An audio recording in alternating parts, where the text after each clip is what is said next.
पर तैयार हुई थी कि अगर तुम मुझे अपनी मर्जी से जीने दोगे तभी मैं तुमसे विवाह करूंगी। और वह बहुत खूबसूरत महिला थी अक्क महादेवी। राजा ने उसका ये प्रस्ताव स्वीकार कर लिया और ये सोच कर स्वीकार कर लिया कि विवाह होने के बाद जैसे जैसे समय बीतता जाएगा मैं इसे अपने अनुकूल कर लूँगा और फिर हम पति पत्नी की तरह रह लेंगे। और राजा ने इस सत्य को स्वीकार करके अपने साथ घर ले आया। राजा कई दिनों तक रहने के बाद राजा के मन में जिस तरह की इच्छाएं होती हैं, यौनिक इच्छाएं जागृत हुई और वह उसके साथ रहना चाहता था और इसलिए उन्हें प्रेम का आग्रह किया अक्क महादेवी से और उसे अपने आगोश में लेने की कोशिश की। और इस आगोश में लेने की कोशिश में उसकी देह से अक्क महादेवी की देह से साड़ी खुल गया और अक्क महादेवी ने इसे सुहावतक खुलने दिया और यह कहते हुए कि तुम इस मांस के लूथड़े से प्यार करते हो तो यह तुम्हारे हवाले है, लेकिन मैं इस रूप में नहीं हूँ। और जैसे ही वो उसके वस्त्र खुलते गए और फिर उसी पूरी अवस्था में वह राज दरबार को छोड़ करके बाहर निकल आई और बिल्कुल बेलिबास निर्वस्त्र वह समाज के सामने लगातार अपनी यात्रा में चली। और आप अंदाजा लगा सकते हैं इस बात का कि एक निर्वस्त्र स्त्री उस दौर में जब बाहर निकली होगी और लगभग लंबी यात्रा पर निकली होगी तो उसके सामने किस तरह की परेशानियां और किस तरह की दिक्कतें आई। वो सारी दिक्कतें अक्क महादेवी के सामने आई और अक्क महादेवी जब उस अनुभव मंडपों में पहुंचती हैं तो वहाँ बाकायदा उसकी जांच की जाती है कि वह इस लायक है कि नहीं कि इस मंडप में पहुंचकर वह शास्त्रार्थ कर सके। और उसकी जांच ठीक उसी तरह से की जाती है जैसे मध्यकालीन समय में या उसके बाद भी दास स्त्रियों के साथ किया जाता था कि उसके प्रत्येक अंगों को टटोल कर देखना और पहचानना कि यह ठीक अवस्था में है नहीं इनके पास। लेकिन कहते हैं कि इस पूरी यात्रा में अक्क महादेवी के भीतर अध्यात्म का इतना तेज आ गया था कि उसके पूरे जिस्म पर शिव की राख आ गई थी। ये कहते हैं कि उसी यात्रा में जो उसका मासिक धर्म है वो बंद हो गया था और उसके अंगों से राख निकलने लगी थी और पूरा देह राख से ढक गया था। और यहाँ पहुँच करके भी उनके साथ यह जो यौनिक हमला है वह अक्क महादेवी के साथ होता है। लेकिन उसके बावजूद वो लंबे समय तक शास्त्रार्थ करती है और इस शास्त्रार्थ करने के दौर में वो अपने ज्ञान से, अपने अभंगों से, अपनी चित्तवृत्ति से, अपनी उस मजबूत इरादे का वहाँ परिचय देती है और सबको वहाँ लोहा मनाती है और बहुत दिनों तक अनुभव मंडपों में वो रहती है। इस पूरी यात्रा में वह लगातार पितृसत्तात्मक दबाव में रहती है और अपनी यौनिकता को लेकर के हुए हमले को लेकर के लगातार परेशान रहती है। अंत में वह कृष्णा नदी के किनारे एकांत में चली जाती है, वहाँ साधना करती है और कहते हैं कि वहाँ जो श्रीशैलम ज्योतिर्लिंग है उसमें वह शिव को अपना आराध्य मानते हुए उसके साथ अंतिम मिलन होता है और वहाँ वह अंतर ध्यान करती है। तो यह एक लंबी यात्रा अक्क महादेवी की ऐसी थी जो पितृसत्तात्मक संरचना उसको बार बार प्रभावित कर रहा था। उसके बावजूद भी वह अपनी एक विलक्षण आवाज लेकर के हमारे सामने आती है और उसकी रचनाएं बहुत मिलती, आप जानते हैं, उस पर हाल में बहुत सारे शोध हुए हैं, हो भी रहे हैं। तो अक्क महादेवी का संदर्भ भारतीय ज्ञान परंपरा में इस बात की ताकीद करता है कि जब भी ज्ञान परंपरा पर बात हो तो उस ज्ञान परंपरा में जो बहुत ही महीन स्तर पर पितृसत्ता काम कर रही थी उसकी भी शिनाख्त हो और उस परंपरा में जो स्त्रीवादी आवाज है उस आवाज की भी शिनाख्त की जानी चाहिए। अक्क महादेवी इसके लिए पर्याप्त हमारे सामने स्पेस देती है कि आप ये कह सकें।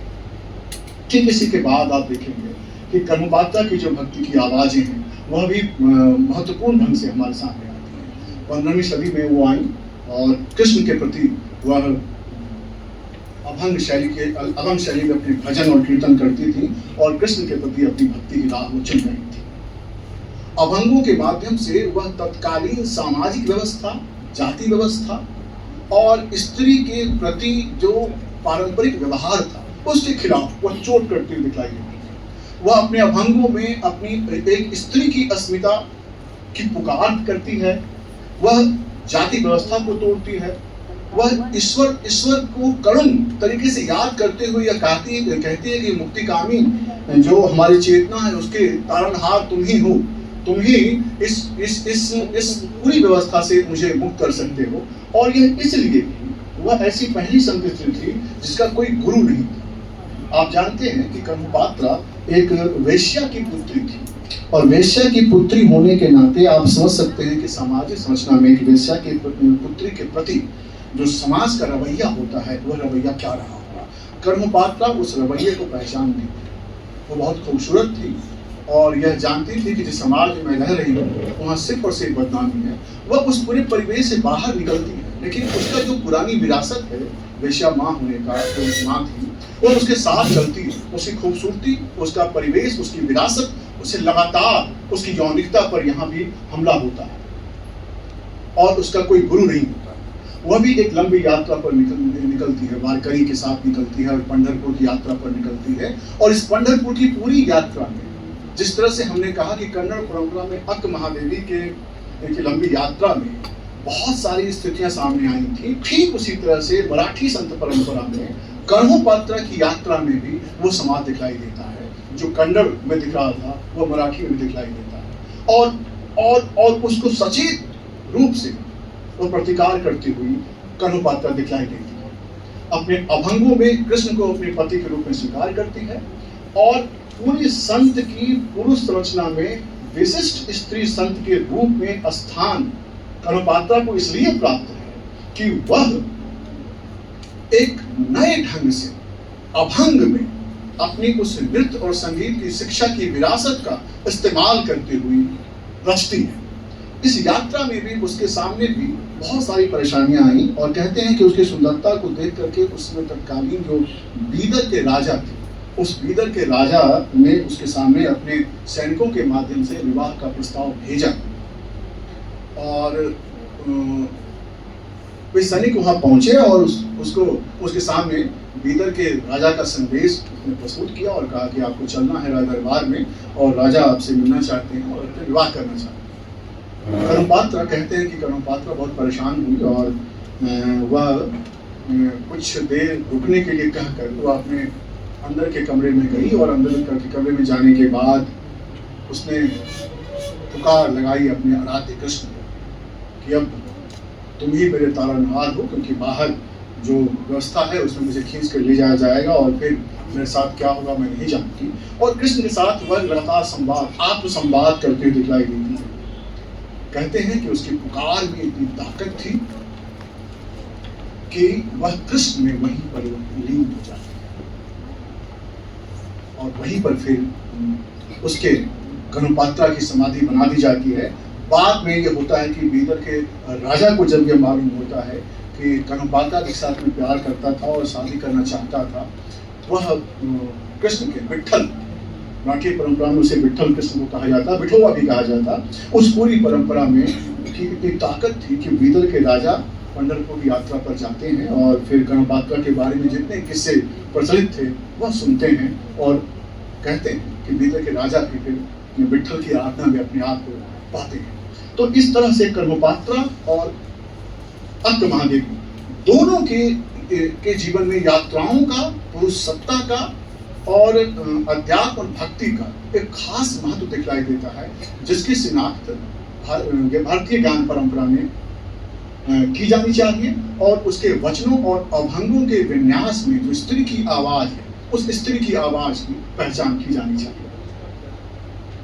निष्कर्ष के तौर पर मैं आपके सामने कहूंगा कि आप ये एक 12वीं सदी की स्त्री और एक 15वीं सदी की स्त्री है, लगभग 300 साल का इतिहास इसके बीच में दर्ज है।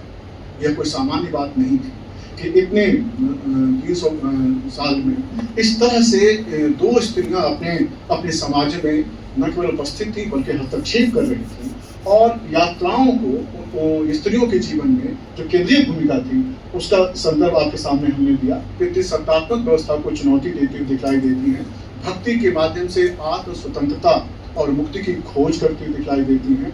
स्त्री चेतना की दोनों स्त्रियां प्रतीक हैं, और यौनिकता, सौंदर्य और भक्ति का जो त्रियक है, जो त्रिभुज है, उस सौंदर्य, यौनिकता और भक्ति के इस त्रिभुज में समन्वय कैसे स्थापित किया जा सकता है, इन दोनों स्त्रियों के उपस्थिति में हम देख सकते हैं। और तत्कालीन समय में पितृसत्तात्मक व्यवस्था को चुनौती देना एक आध्यात्मिक क्रांति थी, और यह आध्यात्मिक क्रांति इन दोनों स्त्रियों के द्वारा किया गया।